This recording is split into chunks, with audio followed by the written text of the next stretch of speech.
What if I told you that one of the biggest comedy hits of the 80s, beloved by audiences worldwide, was actually created by a regime the entire world hated? That its director, smiling in interviews, deliberately hid the truth about his actors, and the main star you thought was a wild man from the desert was exploited for pennies while his real children went hungry? And that this film, which made you laugh sincerely, was banned in several countries as a tool of racist propaganda, and critics still can't decide whether it's a naive fairy tale or a cleverly disguised weapon of apartheid. Today we open the black hole called The Gods Must Be Crazy, a film that officially ranks among the highest-grossing foreign pictures in US history, yet you won't find it on any streaming service.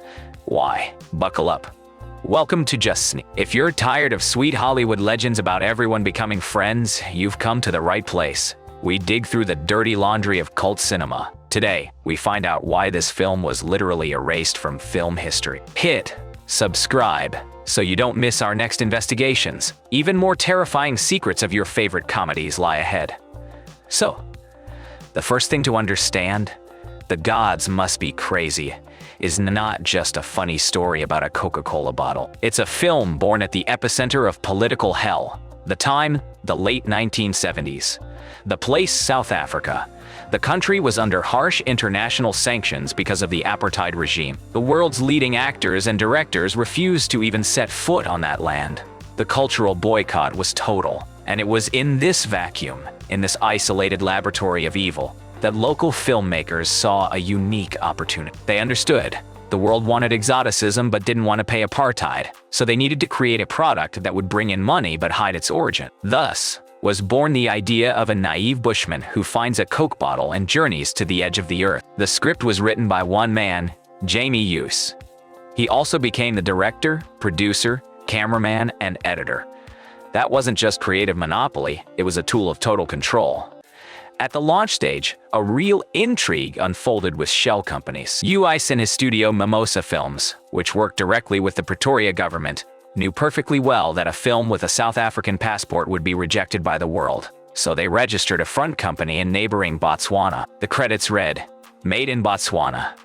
That was a lie that today would trigger a multi-million-dollar lawsuit. According to the recollections of assistant crew members, funding went through shell accounts in Switzerland and Luxembourg, so that international investors, including major American cinema chains, couldn't trace the real source of the money. All this time, the South African government remained an invisible sponsor. Hollywood studios, which later eagerly bought distribution rights, pretended they knew nothing. But as we'll see later, they knew. They just closed their eyes to the stench of profit. You might think producer intrigue is already dirty enough, but the real scandal of this film lies in the man at the helm, director Jamie Hughes. You should know how much the progressive press hated this man. His biography is a real scavenger hunt through scandalous episodes. Hughes was born into a family of Afrikaner Calvinists. He started by making wildlife documentaries, but quickly realized that elephants didn't bring in money, stereotypes did. His early film Beauty Dies was accused of animal cruelty. They really tormented antelopes for the sake of a dramatic shot. In South Africa, he was called the man who sold the desert. When Hughes took on The Gods, he had much to hide. He was known for carrying a loaded shotgun on set to scare off lions. But crew members claimed he just enjoyed intimidating actors. Scandals in his career include a lawsuit with producer Sam Spiegel, who called Hughes a liar and a speculator. Hughes lost that case but didn't break. His personal problems, alcohol, and a manic need for total control directly affected production. He recognized no authority, could announce in the middle of the day that everyone was driving 100 kilometers because he'd seen a beautiful cloud. Actors were afraid to argue. Their contracts forbade criticizing the director, under threat of being fired without pay. But the loudest conflict, of course, erupted around the main star, a bushman named Necod. And here we come to the true blackness of human nature. When the film was released in 1980, the producers launched a legend. We found a real savage deep in the Kalahari. He'd never seen a white man and thought airplanes were gods. That was a lie, brazen and cynical. Necod had actually grown up as a herder on a farm in Botswana, then worked as a cook at a school in Namibia, and even spent time in the kitchen of white farmers. He had seen white administrators, soldiers, and teachers since 1978. Moreover, he knew the value of money. Hughes paid him a pittance for the entire shoot. the equivalent of about $300. Yet the film grossed over $200 million worldwide. The difference is monstrous. But the most cynical part, when Nsao was handed an envelope of cash, according to the legend, he simply let the bills go, and the wind scattered them across the desert. UIS told this story with a smile in interviews, emphasizing his actor's innocence. But the truth, uncovered by journalists later, was far darker. Nsao indeed didn't understand the value of banknotes because his community used barter, but his family was starving. He had children he couldn't feed. And when he learned how much the producers had made, he fell into deep depression. Under public pressure, UIS was forced to pay Nsao a lifetime stipend and monthly allowances. But the reputational damage was permanent. Now, imagine the hell of the shooting set. Principal photography took place in the Kalahari Desert, where daytime temperatures reached 45 degrees Celsius. The crew consisted mostly of white South Africans who looked down on the locals as servants. Everyday arguments flared constantly. UIS, a dictator, refused to follow any schedule. He could wake everyone at 4 a.m., load them into trucks, and drive 100 kilometers because an assistant had reported a herd of antelopes. Actors in lightweight costumes got sunburned. Water was scarce. Medical care was non-existent. Once Nsao suffered heat stroke, and they simply carried him into the shade of a rock, not even calling a doctor. The white actors, Marius Weyers and Sandra Prinsloo, had their own air-conditioned trailers. Nsao wasn't even given a tent. He slept on the ground. And the most shocking part, according to lighting crew recollections, the White Stars barely spoke to Nsao off camera. It wasn't that they hated him, they simply didn't consider him an equal. In an interview years later, Prinsloo said, "It was just another dimension, a cynical excuse." Moreover, the film includes a subplot about African terrorists who are ridiculed in the most caricatured ways. For those scenes, UIS hired real soldiers from the South African Army who were on leave. This caused a boycott by several black supporting actors, who left the set in protest. They were fired, and the scenes were reshot with soldiers working for next to nothing. One soldier later gave an interview saying they were supposed to portray wild revolutionaries, but in reality, they had no idea how to act. UAS just shouted at them, "Be funny!" That racist reductionist thinking permeates every frame. And so, despite all this hell, the film is finished. Let's now break down the plot you might remember with a smile. The setup is simple. A pilot flies over the Kalahari Desert and tosses out an empty Coca-Cola bottle. A bushman named Ho-E, or Nsao's character, finds it. He and his tribe have never seen glass, and the bottle seems like a message from the gods. But the bottle brings quarrels, conflicts, jealousy, fights break out over it. So she decides to walk to the edge of the earth and throw the bottle back to the gods. Parallel to that runs a second storyline. A clumsy botanist, played by Marius Weyers, and a pretty blonde teacher, played by Sandra Prinsloo, struggle with desperate life in the wilderness, as well as a group of stupid terrorists. In the end, all the lines converge. The bottle is thrown off a cliff, and the hero returns home. On the surface, it's a harmless slapstick comedy, but the themes it raises are disgustingly connected to the real scandals of apartheid. The film promotes the idea that Africans are eternal children, incapable of managing their own lives without white paternalism. The terrorists are shown as clowns who can't shoot straight and blow themselves up. White people appear awkward but kind, caring saviors. This is classic colonial narrative, used in South Africa by apartheid propaganda to justify white domination. The link to the creator's personal beliefs is direct. UAS was a staunch Afrikaner and, some sources claim, a member of a secret society that supported apartheid. Then, the film is released into the world. The premiere in South Africa was quiet, but when the movie reached the Cannes Film Festival in 1981, a scandal erupted. Critics were baffled. They didn't know whether to laugh or spit. Part of the audience stood and applauded.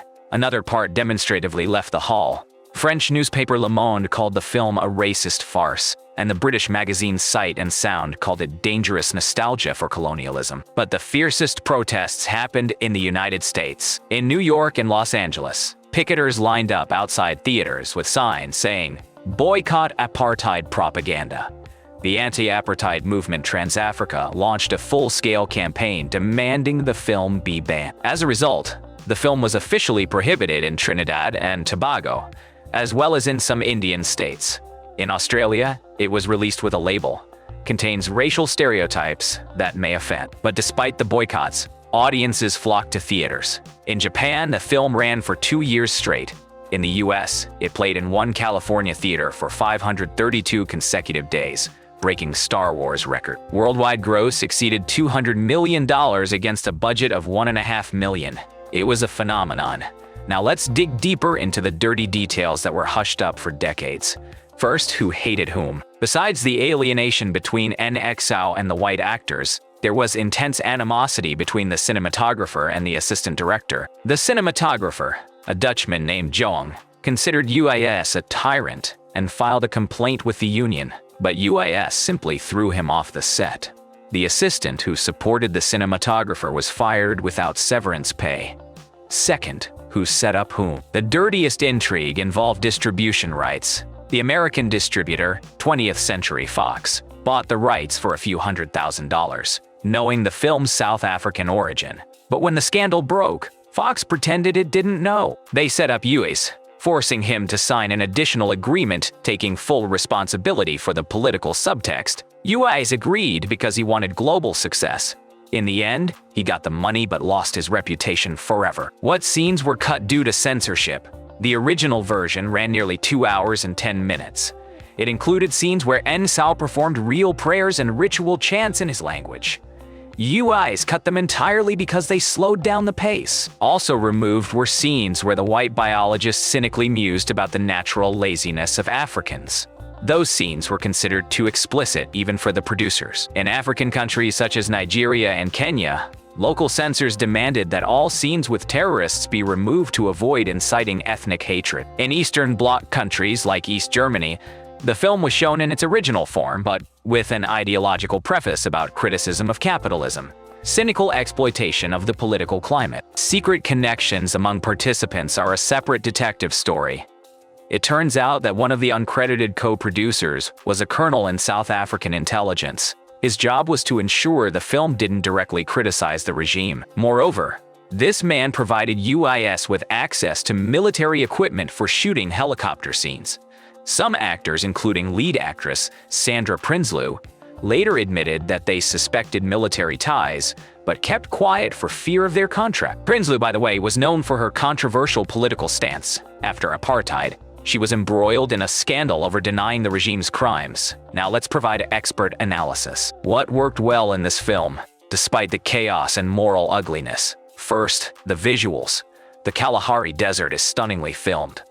UIS, being an experienced documentarian, knew how to capture light, how to show the vast expanses. The comedy scenes with the bottle and the falling tree are executed with filigree precision, pure physical clowning in the tradition of Chaplin. Second, the music. The simple, memorable melody by composer John Boshoff went viral long before the internet. Third, self-irony. Some scenes are so absurd that they involuntarily make you laugh, even if you hate the film's politics. Commercial success is also something that worked well. The movie became an example of how independent cinema could bypass Hollywood and earn millions literally from nothing. First and foremost, in ethics, it will forever remain a shameful stain on the reputation of everyone who touched it. It also failed in long-term cultural memory. Today, it's nearly impossible to watch legally. Major streaming services refused it under activist pressure. Even on physical media, it's released in a cut form, without the original soundtrack in NSO's language. The film also failed in the eyes of the academic community.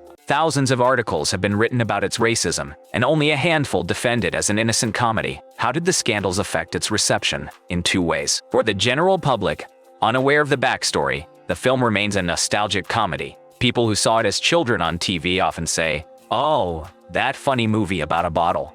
But as soon as you tell them the truth, they experience shock and disgust. This double perception made the film cult, but cult in a dark, poisonous sense. It's a case where the cult is sustained not by love, but by scandal. Why did it become a cult film? Because it was banned. Bans always attract attention. In the era of VHS and pirated copies, the gods spread in millions precisely because of the aura of forbidden fruit. People wanted to see what was so terrible. And at first glance, there was nothing terrible, which made it even more frightening. Moreover, the film became a cult favorite among anthropologists, who use it as teaching material. How not to portray indigenous peoples. Let's sum up. The Gods Must Be Crazy is not just a movie. It's a cinematic corpse that rose from the grave of apartheid to make money for a racist regime. It's a story about how human greed, cynicism, and the cowardice of producers, director, and distributors created a work that still causes pain to millions of people. It changed the industry by showing that even the dirtiest project can be commercially successful if packaged correctly. Did it destroy careers? Rather, it froze them. UIS never made anything as big again. His subsequent films flopped and were forgotten. NCO became a symbol of resistance. He appeared in several sequels which were even more racist and cheap, but never received a fair fee until his death. He died of tuberculosis in 2003, in poverty, but his funeral turned into a national ceremony in Namibia. He was recognized as an icon, but an icon without money. For us, the audience, The Gods Must Be Crazy remains a dark, incredibly atmospheric document of an era when cinema could be a weapon and a smile could hide fangs. It's a cautionary film. Always look at who stands behind the camera, who pays the money, and who reaps the profit. Because behind a funny Coke bottle, real blood is often hidden. On Just Sneak, we love digging into such stories. If you want to hear breakdowns of even crazier projects, hit like, subscribe, and drop a comment about which film you think was the most cursed in history. And I'll sign off now to prepare new investigations for you. Remember, wherever it smells of sulfur, there's always a story they tried to hide. See you